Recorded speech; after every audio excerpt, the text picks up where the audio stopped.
Hello, friends. It's the King again, and I am here with Mr. Stokely for another story time. But Mr. Stokely, I made up a rhyme. Would you like to hear it? I don't know, King. Do I really want to hear it? Ha ha! Well, yes, I do believe. You bet you do. Here it goes. I am the king, and a cow goes moo. Here's Mr. Stokely to read to you. Ha ha ha! You beat all I've ever seen, King. You know that? Why, yes, I do. Well, here we go, my friends. This is called How I Became a Pirate. And this was written by Melinda Long and illustrated by David Shannon. And David Shannon, he's the one who writes the Fergus stories and the No David stories that you guys tend to like so much. So here we go. How I Became a Pirate. Here's a little guy right here. He kind of looks like a pirate. Well, pirates have green teeth. That is when they have any teeth at all. I know about pirates because one day, while I was at the beach building a sandcastle and minding my own business, a pirate ship sailed into view. I knew what it was because its flag had a skull and crossbones on it, and I could also hear the pirates singing, "Hi-ho, blow the man down." They were a little off key. They are pirates after all. I tried to tell Dad, but he was too busy setting up the beach umbrella. I tried to tell Mom, but she was busy slathering my baby sister with sunblock. So I went back to my sandcastle, and I kept an eye on the pirates. By then, they were rowing to shore. When they landed, the head pirate climbed out of the boat and he said, "Ahoy there, matey. Be this the Spanish Main?" "No," I said, "this is North Beach." "Shiver me timbers," said the pirate. "We must have taken a wrong turn at Bora Bora." He walked around my sandcastle. He looked at the moat, then he yelled back to his crew, "He's a digger, he is, and a good one to boot." "A good one to boot," the others agreed. "What be your name, matey?" the head pirate asked. "Jeremy Jacob, sir," I told him. "Well now, Jeremy Jacob," he said, "you're looking at Braid Beard and his crew. We've been needing a digger like yourself. We have a chest of treasure to bury." "Aye, treasure!" shouted the others. "You're coming with us," Braid Beard told me. Well, I didn't think Mom and Dad would mind as long as I got back in time for soccer practice the next day. And that's how I became a pirate. Kind of scary looking guys, if you ask me. As soon as we were on board, Braid Beard showed me the chest of gold and jewels.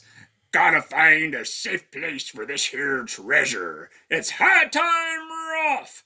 We're off," we all shouted, and then we set sail. There was plenty to do on board. The pirates taught me how to sing sea shanties, the louder the better, and to say real pirate stuff like landlubber and scurvy dog, and by dinner time I could speak pirate perfectly. I also learned pirate manners. Braid Beard pounded his fists on the table and yelled, "Down the hatch, me laddies! Down the hatch!" we all shouted. Well, Braid Beard gulped his food and said, "Hand over the meat! The meat!" we all roared. No one told us to finish our spinach, because there wasn't any, or to chew up our carrots. They weren't even allowed on board. We talked with our mouths full, and no one said please or thank you. I don't know about that. After dinner, I tried to teach the pirates to play soccer. Braid Beard kicked the ball and yelled, "Arr, soccer! Arr, soccer!" the crew yelled. Then everybody dove for the ball at once, and it rolled right off the deck. "After it, me hearties!" Braid Beard commanded. "After it?" we all whispered. We fought over who would go get the ball, but it didn't matter anyway because a shark came along and swallowed it in one gulp. Gulp. So much for soccer. By now it was way past my bedtime, but no one tells pirates to go to bed, to take a bath, or to brush their teeth. Maybe that's why their teeth are green. Pirates, they sleep with one eye open, just in case, and they don't change into their pajamas unless they want to. Pirates don't do anything that they don't want to, except for maybe swabbing the decks. I wanted to be a pirate forever. But then I found out what else they don't do. When I couldn't stay awake anymore, I asked Braid Beard to tuck me in and read me a story. Tuck you in? Pirates don't tuck! No tucking! The crew cried. And the only thing they had to read was a map. Don't you guys have any books? I asked. Braid Beard looked confused. Books? Well, I didn't even bother to ask about a goodnight kiss. Gross, can you imagine what that would have smelled like? Well, it wasn't easy to fall asleep without a story, but I was finally dozing off when a storm broke. Thunder boomed and lightning flashed. I tried to hide under the covers as waves slammed up against the ship, but I kept falling out of my hammock. I couldn't find anyone in the cabin. They were all on deck. Lower the sails, said Braid Beard. Batten down the hatches.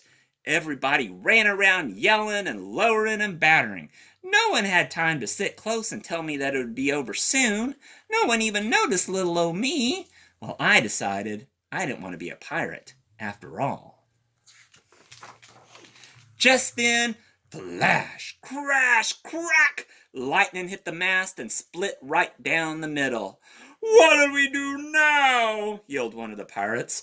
We're gonna have to turn back, said another. But the treasure, said Braid Beard. Where will we bury the treasure? I stepped forward. Maybe I can help, I shouted over the wind. I think I know the perfect digging spot. When the storm was over, we rowed back to shore and we buried the chest. We drew a map so we could find the treasure again, but I don't think they'll need it. Look at this, guys. Jeremy Jacobs' backyard. Looks like it's right under a tree. Cool. Well, after that, the pirates repaired the ship and they got ready to sail. And before they left, Braid Beard handed me a flag and said, You make a fine pirate, Jeremy Jacob. Guard that treasure well. We'll be back to get it soon enough. Soon enough, the crew repeated. And if you ever need us, Braid Beard said, just run the Jolly Roger up yonder pole. Up yonder pole, the others shouted. And you know what? Maybe I will. But not today. Because I've got soccer practice. And look at the name of his team, friends. Pirates. And there you go. That is how I became a pirate. I hope you guys enjoyed it. I know I did. Love you all very, very much, and we'll be back soon with another story. Remember, reading is succeeding. Love you guys. Talk to you soon.